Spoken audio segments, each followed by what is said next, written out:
Good afternoon বন্ধুরা, আজ আমি এগ মশলা কারি কাঁচকলা দিয়ে বানাবো।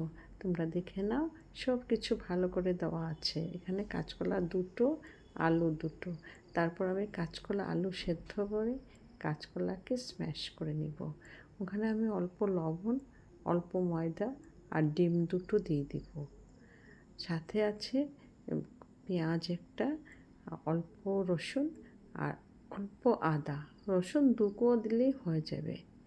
আর দিব হলুদ, লবণ আর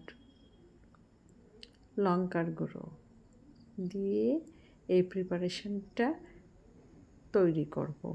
সাথে দিব অল্প গরম মশলা আর ঘি দিয়ে নিব। খুব টেস্টি রেসিপি, খুব ভালো হয় খেতে। রুটির সাথেও খাওয়া যাবে, আবার ভাতের সাথেও খেতে ভালো লাগে এই রেসিপিটা। একবার তোমরা তৈরি করে দেখো, খুব ভালো লাগবে তোমাদেরও খেতে। খুব সুন্দর প্রিপারেশন হচ্ছে এখানে। এই যে আমি ভেজে নিচ্ছি, তারপর উঠিয়ে আলুটা ভেজে নিব। জিরা দিয়েছি, তেজপাতা দিয়ে সব মশলা যা বললাম তা দিয়ে বাস রেডি হয়ে গেল। আলুটা ভেজে সব রেডি।